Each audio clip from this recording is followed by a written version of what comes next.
Welcome to the MoreThanAFan.net Videocast. Today is Wednesday, July 10th. I am Josh Flagner. I am coming to you from Medina, Ohio. I am joined by Hayden Grove. Hayden, what's going on? How's it going? I'm in an undisclosed location in downtown Cleveland, Ohio today. So if you find me, I'll give you $1 million because you won't So, find me. so you weathered the storm then? I weathered the storm, but I don't want to drive home yet because it's not over. It is unbelievable. In Medina here, we're a little bit further south than Cleveland. We're pretty good. Up in Cleveland, I hear it's bad anyway. We have a whole lot to get to, not a lot of time to do it. You can find me at RailbirdJ on Twitter. You can find Hayden at H_Grove. That's right. And MoreThanAFan.net is at MTAF Sports on Twitter. So Hayden, the first thing I want to talk about, and this is the thing that is burning everyone's minds, everyone's Twitter accounts. I'm really getting kind of sick of it. Andrew Bynum left Dallas. He's got an offer from Cleveland. I have to assume he has an offer from Dallas, and he has an offer from the Hawks, I think, also. So what's your take on Bynum? Where do you think he's going to go? And we can get into whether we want him in Cleveland or not anyway. Okay. Well, I just want to say that I think this is another Dwight Howard, debacle where it's going to take forever for him to decide where he wants to go. But overall, he has his options. I think that Cleveland is probably the best option for him in terms of basketball. But then again, a lot of guys have a lot of different reasons for where they want to go, where they want to play, who they want to play for, who they want to play with. I know that Cleveland really wants Bynum, and again, we can talk about the risks involved, but I don't know exactly what's going to happen within the next couple of days. We were expecting a decision 2 days ago. Nothing's come of it, but I think I'm going to say that it's a positive sign that he left Dallas without a deal, because then that means that all three teams are in the mix, and he's not just focused on one, on what just happened. He's going to kind of take a little bit of time and just analyze the whole situation. Well, okay, so it sounds like you want Andrew Bynum then in Cleveland. It sounds like leaving Dallas without a deal, you are happy about that, you're optimistic because that will allow Andrew Bynum to sign a deal in Cleveland, where I think a lot of people agree that it might make the most sense for him to sign in Cleveland basketball-wise. So do you agree with that, and is that really what you want? I agree with the fact that Cleveland is by far the best situation for him basketball-wise. I mean, if you go to Dallas, you're going to play with an aging Dirk Nowitzki. It's not all that great of a situation in terms of on the floor, but I know it's Dallas. It's a nice city, so that could play a part in it too. I know he has a condo in Atlanta, so that probably helps that situation because I don't really love those guys at all. Can we now? Hang on. Can we just stop? I hate this. Oh, Andrew Bynum's going to go to Atlanta because they have really good strip clubs. Oh, Dallas is a nice city. He's definitely going to go to Dallas. That's crazy. Look, maybe living in Atlanta gives Atlanta an edge. Like, I'll give you that. Like, if dude has a house somewhere, I understand that he wants to play there. I mean, obviously that didn't mean much for LeBron, but it might mean something for Andrew Bynum. Right. But he's not. Guys aren't going to go to cities for that. Look, I mean, maybe if it's a comparable situation. This is a whole different ball game. These guys are completely different than they used to be. Oh no, I know that I know that we're not dealing with old school guys. Right. You wrote a column on it. I wrote a column talking Right. about how these guys are new school now, but I just don't believe that if the situation on the floor is that much different, that you're going to choose a place over a basketball team.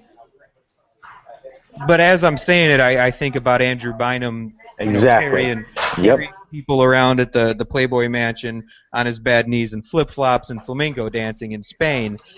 I don't know about Bynum. Exactly.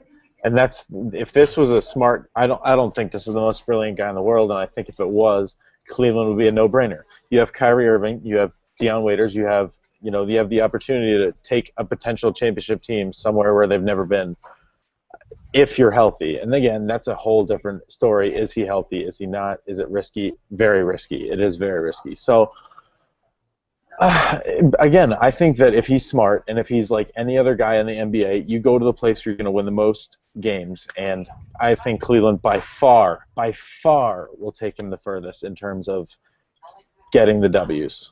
No, okay. I agree that Cleveland is the best situation for a player like Andrew Bynum.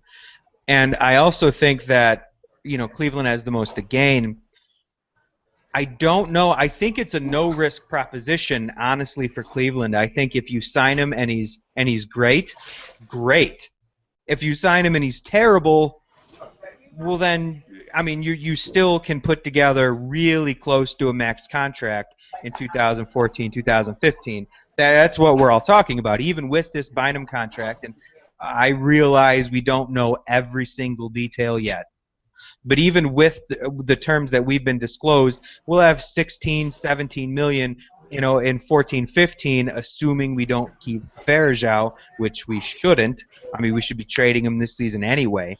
But we'll still be able to put together a max contract deal, or at the very least, we'll be close enough to it that it won't be terrible to put together a max contract deal. My issue really is I can't decide if I want Andrew Bynum. I'm really in love with the potential of Andrew Bynum, even at 80% with this Cavaliers team. I don't know that I'm sold on the fact that he's going to be here at 80%, and I'm sketchy about guys who won't work out. He won't work out for teams. That bothers me. Josh, I agree with you 100%. I think that it's a very, very risky move in terms of, can we get him at 80%? I don't think we can. But, again, buying him at 80% is better than a lot of centers in the league. And you can't really you can't really not take that deal, especially if you're going to have a one-year deal, and if he doesn't pan out, you get rid of him. So, I disagree with you on one point, though. I don't think you're going to get any value out of Anderson Varejao. I don't think you do what you get what you can out of him. Right, exactly. Because he's not going to. God, I mean, it's so tough. I would love Anderson Varejao to stay healthy. I would love to tell you that with Tristan Thompson and Anthony Bennett, and if you sign Andrew Bynum, that you can keep Verejao's minutes down to 20 minutes a game, to where I feel comfortable that he might not get hurt all the time. I think part of Verejao's game lends itself to not being able to play 35 minutes. Mm-hmm. I think that's just too long every game throughout the season for a guy that plays like Andy. But, as much as I agree that Andrew Bynum at 80% is better than most of the centers in this league, I don't think you're going to get 80%. And I'm the first guy in the world to talk about risk-reward, and I think the risk is not a lot. First of all, it's not my money. But I don't think there's a lot of risk, because you still can offer these big contracts 2014, 2015, even with signing Andrew Bynum. So you're not losing out on the ability to sign a player to a max deal in that huge free agent class. Man, I'm going to be so mad if he comes here and just sits on the bench. I mean, look, this risk isn't about basketball. It's about Chris Grant. It's about whether we trust Chris Grant.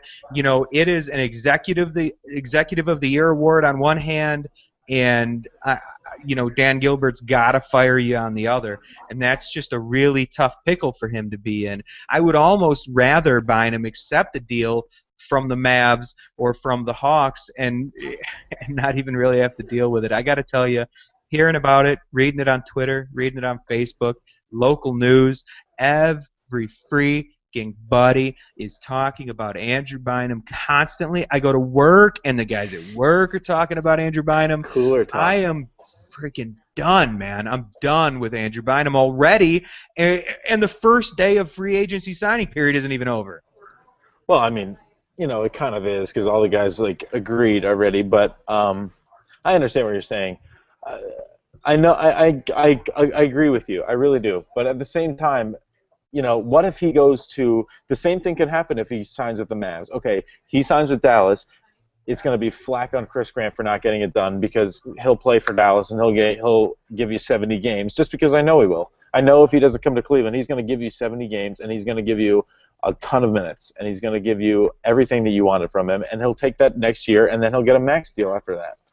No, look, I'm with you, but if Andrew Bynum chooses, now there's a difference between offering a guy and not offering a guy. They've offered Andrew Bynum 2 years for $24 million, which is a Six guaranteed. Yeah. humongous, yeah, but that's a humongous Right. contract It is. Yeah. for his position for a Right. guy that's never, that didn't play any Mhm. last year. I mean, the most famous thing about Andrew Bynum are all of the pictures that I steal from Google Images and put on the website and Right. Facebook and the Google Plus page on More Than a Mhm. Fan. So look, that's a huge contract. If Andrew Bynum does not come to Cleveland and accepts a contract somewhere else, I do not at all blame Chris Grant. I don't. Okay. You can't blame Chris Grant for that because he tried. Frankly, I think most people would say that he tried too hard. Right. Yeah, Okay. if Andrew Bynum signs here and we make the playoffs at the end of next season and you and I sit down and we do another More Than a Fan.net videocast, I'm going to tell you, hooray for Andrew Bynum. I'm glad we got him. I rooted for him. I still think Chris Grant probably tried too hard. But Right. but he put the gambit out there. And look, if Dallas or Atlanta gets Andrew Bynum, at least you know that you hurt their salary cap structure because neither of those teams have the ability to take on Andrew Bynum, I don't think, and still provide a max contract in 2014, 2015. Exactly. But I mean, you say that you don't blame this, or you don't blame Chris Grant if he doesn't sign Bynum. But I've heard a lot of people that are going to get on Chris Grant if they don't sign him, just because that's how Cleveland is. So, again, it might not mean anything to Dan Gilbert, and it might keep his job if he signs somewhere else, but he's going to get a lot of backlash, which I guess really doesn't matter, but I'm just saying that a lot of people don't have that opinion that, if he signs elsewhere, that's not Chris Grant's fault. Because a lot of people do think if he signs elsewhere, it's because Chris Grant put an ultimatum on the table, wasn't willing to talk to him about it, and because that's how I think it's gone. I think, Chris Grant said, here's your offer, take it or leave it. So, and I'm okay with that. And look, before we I'm move okay on, too. I'm with you. I'm with you 100% because I don't believe on all this. Getting a Chris Grant for him deciding to go elsewhere. I think Chris Grant's done a phenomenal job to this point. Yeah, I agree. I'm with Chris Grant. We've got a lot of guys on the website that are with Chris Grant. I think Aaron likes Chris Grant. I think Ryan doesn't like Chris Grant, and that's fun, and we have some pretty good back and forth there. But hey, look, before we move on, and I want to talk about, I don't know, you can tell me if you want to spend the rest of the local sports segment talking about the Browns or the Indians, but bottom line, do you want Andrew Bynum as a Cleveland Cavalier? Yes, and you're going to hate my reason. Ah, Jesus. You know what I'm going to say, don't you? No. If you sign Bynum and he plays well, oh God, guess who's coming next season? That's all I'm going to say. That's all I'm going to say. You know exactly who's coming next season if Bynum plays well. Damien and I had a really fun conversation the other day talking about how, if Bynum comes here and plays 85-90%, we get to be a 5 or 6 seed in the playoffs, which I don't think is completely ridiculous. And that's on the optimistic side. I do understand. But 2014-15 comes and Dan Gilbert offers Carmelo Anthony and doesn't offer LeBron anything. I think that would be the most amazing thing in the world.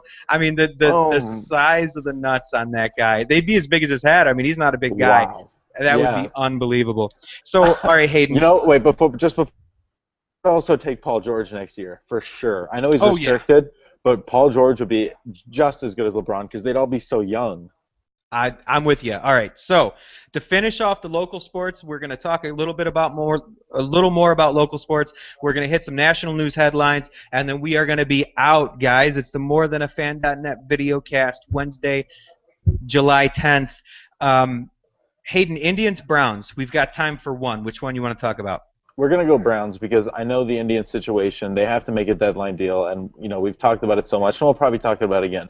But I just want to hit on the Browns for one quick second, or for the rest of this show.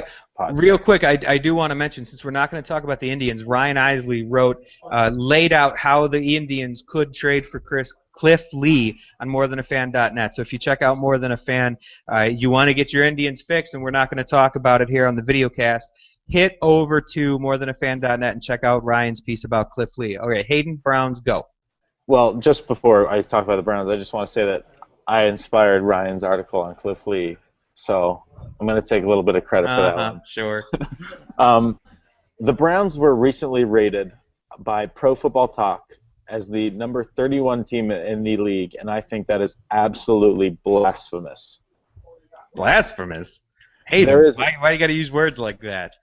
I think it is ludicrous, and I think it's using past situations, past seasons as a reference point, and it has nothing to do with this season. Because I think you're out of your mind if you think that the Browns are going to legitimately finish as the 31st best team the 31st team in the NFL. Yeah, well, whatever. 31 means we suck. So, where do you have the Browns then? I mean, how do you see the Browns? Looking at them right now, you got a couple of minutes. So this is where you can start your Browns for mediocrity campaign.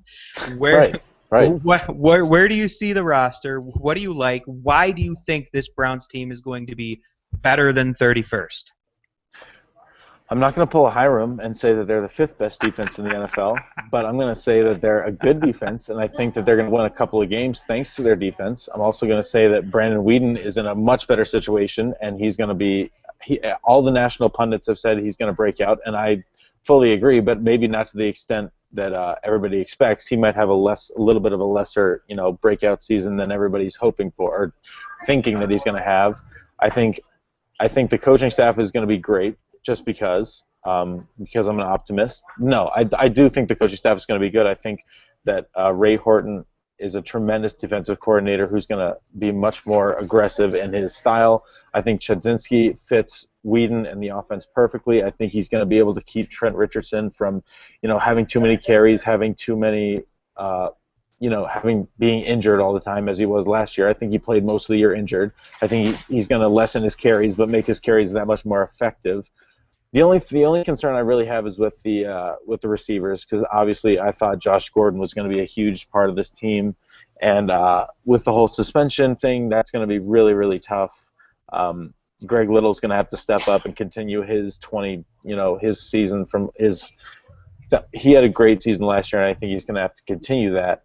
I do like the Devon Bess and the David Nelson signings. I think that Devon Bess is one of the most underrated receivers in the league. I grew up in Florida, so I kind of saw more of Devon Bess on the Dolphins, and they loved him down there. They absolutely loved him, and I think that he's going to be an incredible pickup for the Browns. David Nelson's also under the radar, too. I think he's going to be a guy that's going to get you some quality catches.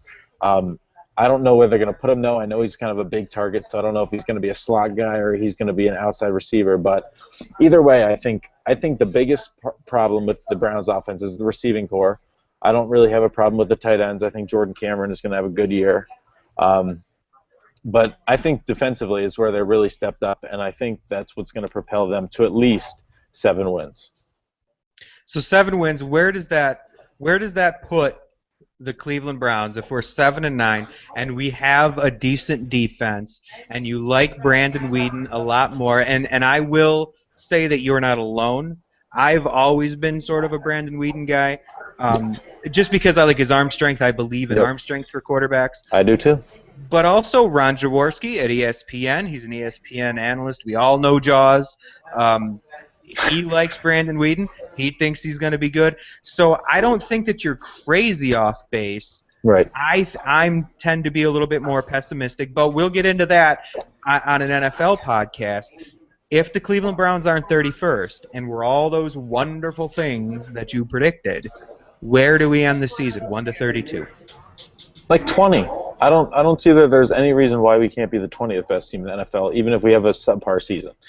There are so many teams with worse situations than us. I mean, look at They rank the Jacksonville Jaguars ahead of us. Do you understand what that means?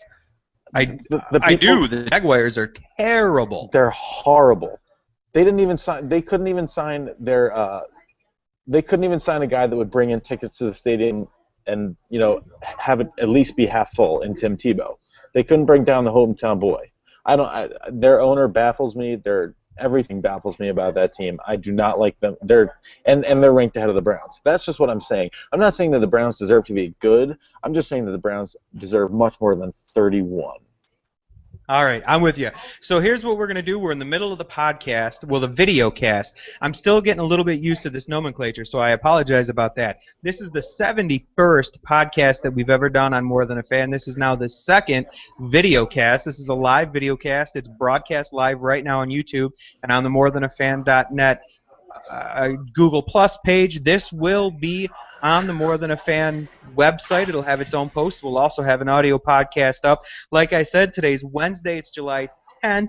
I'm Josh at Railbird J. I'm with Hayden at H_Grove. Okay. And one last thing, very quick plug. I'm wearing a Kick-Axe hat. The Kick-Axe golf balls, best thing in the world. Go to Golf Shop Central. They have great deals on everything. They are a friend of mine. They're a friend of the show, I guess, is how we're going to put it now. So they should be a friend of yours, too. That's golfshopcentral.com. Okay, so we're going to go national. We're going to finish out the podcast and talk about another thing that I feel like has gotten a ton of play, and that's the Los Angeles Dodgers rookie Yasiel Puig and whether or not he should be allowed in the MLB All-Star Game. So there's two things, Hayden, I need from you. The first one is, what are the details of Yasiel Puig's bid to be an All-Star at the moment, and then what do you think about it? Well, I mean, he's had one of the better months in the history of baseball for a rookie. I mean, it reminds me a lot of Jeff Francoeur's run a couple of years, or when he first came into the league. He was on the cover of Sports Illustrated as the natural, and he was supposed to be this next big thing. But I don't really know where to go because he's a rookie, and while he does deserve it, I think there are guys that are more deserving of it. Do you understand? Like, I think that Yasiel Puig is a very rare talent. But at the same time, I think that there are other guys that probably deserve it more so than he does. Okay, but why? I mean, why? What's the big deal about whether he's been in 30 games or 50 games? Because any player can have a good month, but it takes a really good player to have a good season, a good half a season. And again, I guess this is a whole. I don't think Kipnis deserved to be in the All-Star game. And you're going to hate me for it if you're a Cleveland fan, but I don't think he did. I think 1 month is, anybody can get super hot for a month, and I don't think that makes you an all-star. But it's a whole different debate because I think that you should be consistent. I think consistency is the biggest key for being an all-star, and I don't really like it when a guy like Yasiel Puig has a great month and then he's an all-star and then you forget about him the rest of the year. I love Jason Kipnis, and if he keeps it up, I think he absolutely will deserve to be an all-star and very well paid in the future. But I don't think a month. I really don't believe that a month from anybody should merit an all-star consideration. Look, my argument on this is largely based around the fact that the Major League Baseball All-Star Game is, like any other All-Star Game, simply an exhibition. Yes. If it's simply an exhibition, I don't care who's in it. Okay. It doesn't matter to me. Look, it's a fan vote.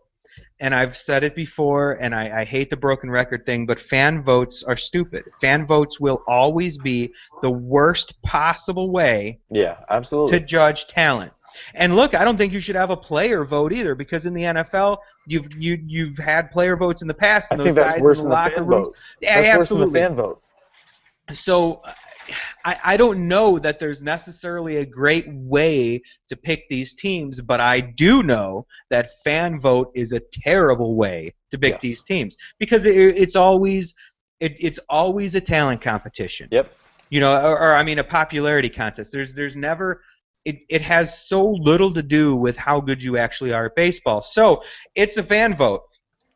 This is the way that Bud Selig and Major League Baseball have set this up. So if Yasiel Puig wins the fan vote, Yasiel Puig wins the fan vote. Right. I don't know what to tell you. I don't like it. The other side of that argument is that the All-Star Game means something, which is an abomination, which is the absolute worst thing that you could possibly have for any exhibition game, that it means something. I hate it. Yep. I hate it. I hate it. I hate it. I Yep. couldn't possibly. I would spend a half hour talking to you about why I hate an exhibition game meaning anything, let alone home field advantage for your In championship sure. series. Yep. But here's the thing, and here's where I'm going to play devil's advocate about Yasiel Puig, because honestly, I don't care if he's in. It doesn't matter that much to me. Oh, I don't care either. I But yeah, don't go think he's ahead. a flash in the pan player. I think he's a pretty good player, but I don't know. You know, he's not going to hit 400 forever. Obviously, the guy isn't friggin' Joe DiMaggio. But if you play for a National League team, and gosh, I cannot remember who came out and talked about Puig not shouldn't get the chance. He's a baseball player too, and I can't remember. But if you play for a National League team, who would you rather have up in the seventh inning of a close game that means something to you? I want the guy hitting 400. I do. Done. Give me the guy hitting 400. Look, if you took the names off the backs of the jerseys and you just said, hey, do you want the guy with 45 RBIs and 12 home runs that's hitting 285, or do you want the guy with 35 RBIs and 8 home runs that's hitting 410? I I want guess. the guy hitting Yeah. 410 I every guess if time. yep, I guess if it means something, absolutely. I agree with you that if it means something, that you have to do it that way. But again, I agree with you completely that that is the dumbest thing in the world to have this game count for something and something so meaningful. I mean, you know, you say what you want about home team advantage, but it can turn everything around. It really can. It can make a huge difference in a series. So I'm with you that it's an absolute abomination that the All-Star game means something. And I mean, do you remember the days when the All-Star game, when people would play in the All-Star game and they would just play and compete because it was fun to compete? Well, that's the issue. Back in the day, and when I was younger, and I'm not, 100 years old. I'm 32. 32. Yeah, I drink a lot of these. Sometimes I forget how Right. old I am. So Right. I'm 32. I remember when, Ken Griffey Jr., the backwards hat, hitting the home run derby, right? I Right. realized that he didn't play. John Kruk turns his hat backwards in the batter's box, and Randy Johnson flies one to the people Right. in the third row behind home plate. Hmm. I mean, look, it always has been a competitive baseball game, but it was always a fun exhibition. There was always that underlying little bit underneath that, hey, it's beer league softball, guys. Let's not get hurt. Let's just let's be fine. I mean, Right. Pete Rose ran over Ray Fosse, and everybody kind of took a chill Yeah. pill. And now we had a tie, and Bud Selig decided to destroy the best All-Star game of all the sports. Oh, by It far. it was. It isn't By anymore far. because No. now you've got to deal with this charade of this game counts, and you got to get all the pitchers in, you got to get all the guys to hit, and that was all fun to watch when the game didn't mean anything.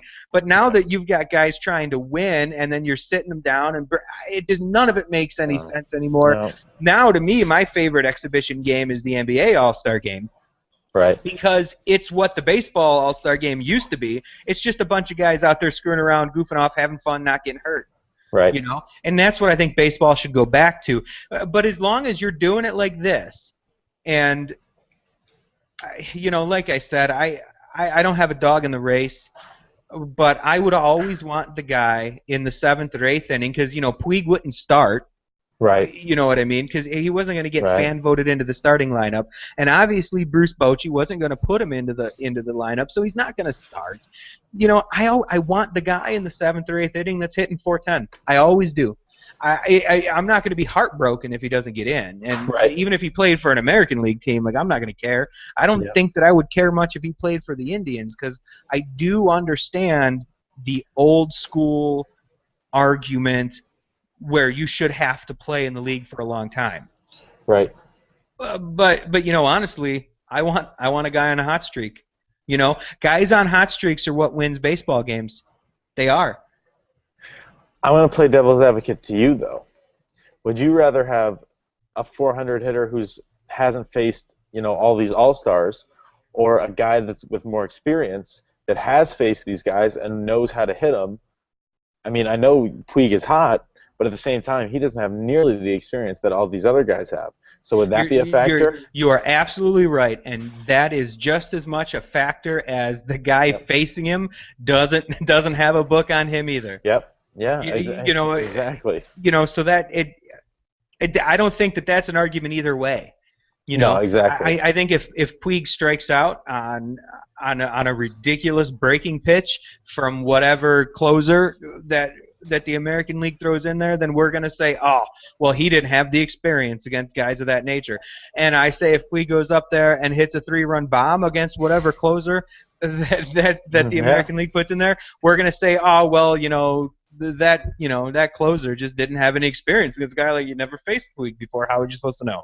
Right. It's an argument that it has a lot of different sides, and it's a tough one because because again, it's just there's so many angles that you could come from. There's so many schools of thought, and it's a hard one to really tackle because, again, as you said, you have the fact that the fans are putting him in, and that it'll make them happy to see him.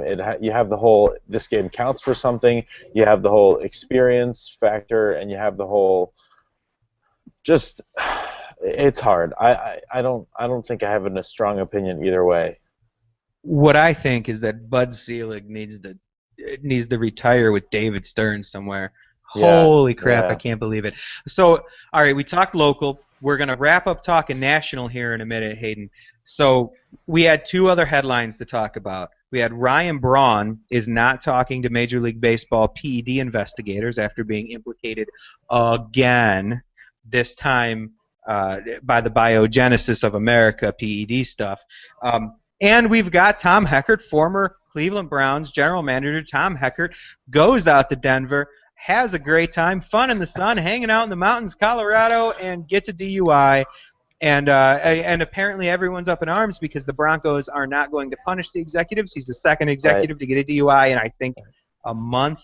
Right, yeah. I'm not 100% sure. So you pick which one you want to talk about and do dish. Oh, we have to pick between Braun and Heckert? You pick. Wow. I'm going to make people mad either way. It's all right. It don't matter to me, buddy. All right. We already talked about football, so we'll talk about we already talked about baseball too. Let's just make fun of John Elway, but we'll go with Ryan Braun. All right, shoot. I don't even know what to say because it's so obvious. You picked it. You can't. I picked Ryan Braun, and I don't know what to say. It's so obvious that he's guilty. It's not even fair. I mean, when is it? It's just a matter of when at this point.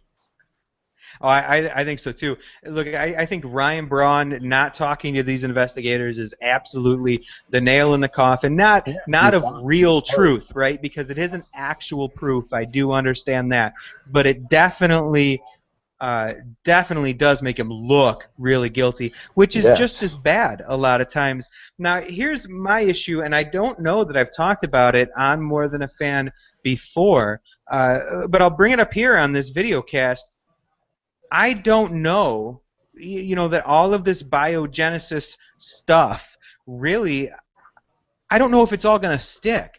I have a hard time believing that biogenesis is going to be able to be believable. I mean, at this point in the grand scheme of things, wouldn't biogenesis be the most or the easiest company to discredit? I mean, gosh, now the name of the founder is slipping my mind, and that's why I kind of stumbled a little bit. But it just totally makes sense to me that he'll be easy to discredit. What is his name? Oh my God, this is bad. But anyway, I have the internet in front of me. I should be able to do this. I do too. But regardless, the fact you're exactly right. The fact that he looks more guilty is even worse. Because if he didn't look as guilty and they kind of found it, at least in the short term, that would be a much more popular. I mean, it would be a much more. I don't even know what word I'm trying to say, but it would take his reputation and kind of clean it up a little more than it is right now. He's just so obviously guilty at this point that everybody's going to be just preparing for all of these suspensions to be handed down. But at the same time, you're right. You're exactly right. That It's this whole Anthony Bosch.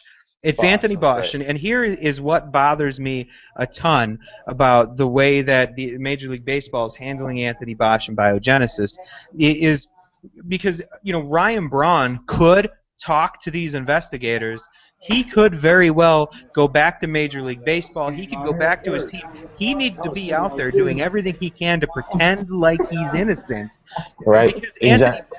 I don't. He's got Bosch has got to be the easiest guy to discredit in the world if you're going through court. So I don't know. It seems fishy. This Major League Baseball and Anthony Bosch deal that they have with all these biogenesis files seems like something that I would have watched on Law and Order. Back when I was in high school. I Right. just don't know if that kind of stuff flies in the real world. Right. I think you're putting two pretty weak opponents against each other, because right now it looks like Braun is as guilty as anybody, and you're putting up, on the other side you have Bosch, who could be as could lie through his teeth and be caught like that. So I think you're right. I think that if they might actually not suspend a lot of these guys like they said they're going to, because I think that you have so much evidence against Bosch that it's hard to really, bring up any real charges against Braun or anybody for that matter. Yeah, the only guy I really want to see take a fall is Johnny Peralta, because he bugs the bejesus out of me.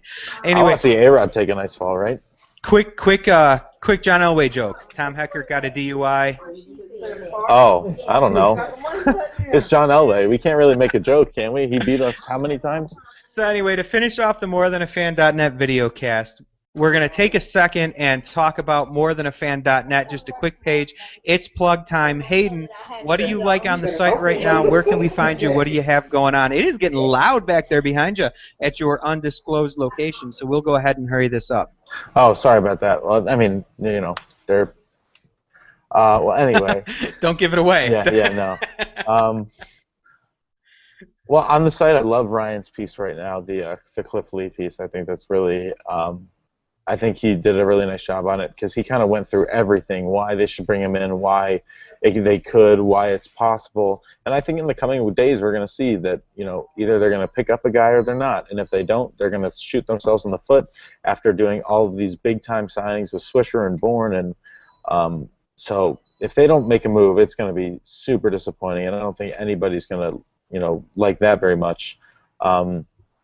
I also like Mike Pellegrino's piece today. He put out a piece on the NBA free agency, the top 5 winners thus far. He seems to think the Brooklyn Nets are going to be a legitimate title contender, even though they're as old as anybody that I've ever seen. But hey, I kind of agree with him, because they've got a championship pedigree with both Jason Kidd and with Garnett and Paul Pierce. I think it's a very interesting dynamic there, and it'll be fun to see how that plays out. I recently wrote a piece on my love for the Detroit Pistons, which I'm sure not many people loved. Weirdo. I just loved Andre Drummond with a burning passion. I think he's probably it's pretty crazy. It's pretty crazy how much I like him. So, yeah, that's my piece for the week. I don't know. Oh, he's taking pictures now. Okay. No, I don't know what you're talking about. I don't know if that'll work or not.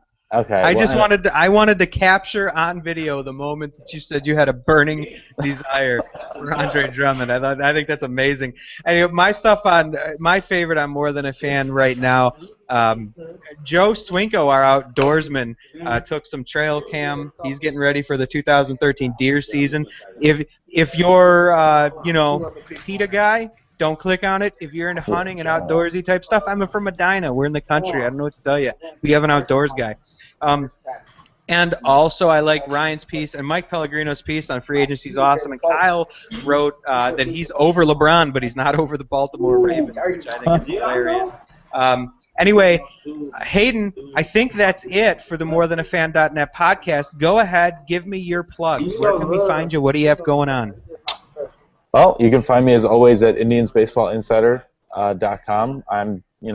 I have a show tonight with Jake Dungan at Major League Jake tonight. So if you want to listen to us talk about Indians baseball, since we didn't talk about it here, that'll be a nice place to go. We always have a good time on there. We're going to talk trades and whatnot. Um, I'm still thinking I'm going to wait to see where the Bynum thing goes before I post again on More Than a Fan. So that'll be on Friday probably. I'll put something up about Bynum. So yeah, that's pretty much it for me. What about you, Josh? What do you got Well, coming up? you can find Hayden on Twitter at At H H underscore underscore Grove. Grove. I am Josh Flagner. I'm at RailbirdJ on Twitter. You can find morethanafan.net at MTAF Sports. You can find their Facebook page, facebook.com/MTAFnet. We've got a Google Plus page. It's mtaf.co/G+.